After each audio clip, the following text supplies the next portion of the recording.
নমস্কার। আজ আমি আপনাদের সঙ্গে শেয়ার করব আমাদের 10 দিনের বৃন্দাবন যাত্রার প্রথম পর্ব। এই ভিডিওতে থাকছে বর্ষানা এবং তার আশেপাশের সব দর্শনের সম্পূর্ণ আইটিনারি। তাই ভিডিওটা শেষ পর্যন্ত অবশ্যই দেখবেন। আমাদের প্রথম দিন আমরা যখন বর্ষানায় পৌঁছাই, আগের থেকে আমাদের কোনো রুম বুক ছিল না। তাই প্রথমেই আমরা চলে যাই মানগড় মন্দিরে, যেটা রমেশ বাবা দেখাশোনা করেন। কিন্তু সেখানে কোনো রুম খালি ছিল না। এরপর ওনারা আমাদেরকে পাঠালেন সুরভিকুঞ্জে, যেটা বর্ষানাতে অবস্থিত। সেখানে প্রায় আধ ঘন্টা আমরা বসে থাকি। বসে থাকার পর ওরাও অনেক চেষ্টা করলো, কিন্তু তারপর সেখানেও জানতে পারলাম এখানেও কোনো রুম অ্যাভেলেবেল নেই।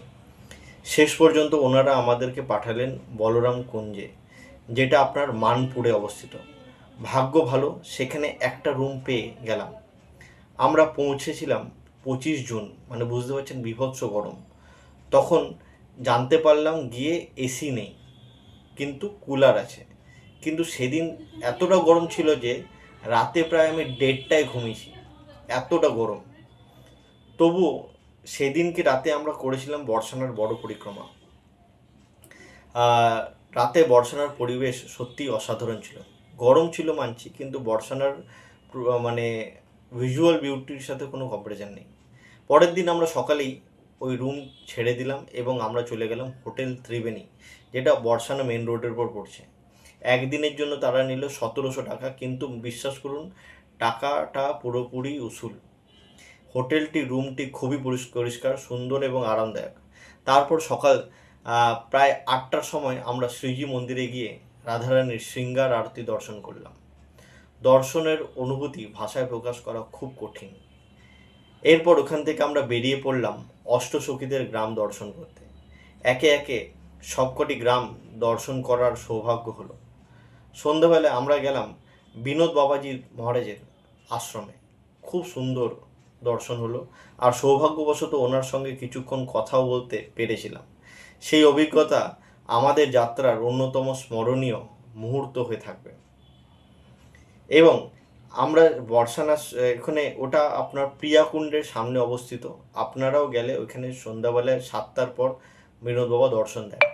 তারপরের দিন যেহেতু শনিবার ছিল, তাই আমরা প্রথমে চলে গেলাম কোকিলাবনে, যেখানে শনিদেবের মন্দির রয়েছে। সবার আগে সূর্যকুণ্ডে, ওখানে একটা সূর্যকুণ্ড আছে, যেখানে সূর্যকুণ্ডে স্নান করতে হয়। সূর্যকুণ্ডে স্নান করে আমরা গেলাম শনি মন্দির দর্শনে এবং কোকিলাবন বিহারী মন্দির দর্শন করলাম। সেখান থেকে আমরা গেলাম টের কদম্ব, যেটা শ্রীল রূপ গোস্বামীর ভজন কুটির, এবং পাশেই আশেশ্বর মহাদেবের দর্শন হলো। সেখানে আমরা আশেশ্বর মহাদেবের মাথায় জল ঢাললাম। জলের অভিষেক করার পর সেখান থেকে আমরা গেলাম জাবটে, শ্রীমতী রাধারানীর শ্বশুরবাড়ি। সেখানে আমরা জটিলা, কুটিলা এবং অয়ন ঘোষ এনাদের দর্শন করলাম। ওখানে শ্রীকৃষ্ণের কালী রূপে খুব সুন্দর দর্শন রয়েছে। এরপরে আমরা পৌঁছে গেলাম ওইখান থেকে নন্দগাঁও, নন্দ বাবার বাড়ি দর্শন করতে। ওইখান দর্শন খুব সুন্দর হয়েছে। ওইখানে আমরা বাইকে করে উঠেছিলাম, কারণ আমার সাথে আমার মা মাসিরা গেছিলো, তারা খুব সিঁড়ি ভাঙতে পারবেন না, তাই বাইক ব্যবস্থা ছিল। তাই আপনারাও চাইলে বাইকে যেতে পারেন। পাশেই পাবন সরোবর আছে, পাবন সরোবরে স্নান করলাম। স্নান করে আমরা বৃন্দা দেবীর মন্দির দর্শন করে নিই। সব দর্শন করে আমরা আবার হোটেল ফিরে এলাম, কারণ আমাদের সকাল 11টায় চেক আউট ছিল। আমরা হোটেলের রিসেপশনে বলে গেছিলাম আমাদের 15-20 মিনিট হয়তো লেট হবে, আপনারা একটু অ্যাডজাস্ট করে নেবেন। তো ওরাও কিছু অসুবিধা হতে দেয়নি। আমরা 11:30টায় চেক আউট করলাম। চেক আউট করে ওইখানেই নিচে ওদের একটা রেস্টুরেন্ট আছে, খুব সুন্দর ভেজ খাবার দাবার পাওয়া যায়। আমরা বিনা অনিয়ন গার্লিকের খাবার খেলাম। খেয়ে নিয়ে ওই দিনই আমরা আধ ঘন্টা পর টোটো ধরে আমরা চলে গেলাম গোবর্ধন। গোবর্ধন গিয়ে আমরা কী কী দর্শন করলাম, কোথায় কোথায় ঘুরলাম এবং আমাদের অভিজ্ঞতা কেমন ছিল, সেটা জানাবো পরের ভিডিওতে।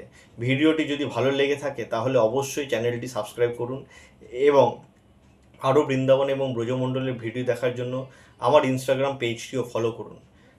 Thank you. রাধে রাধে।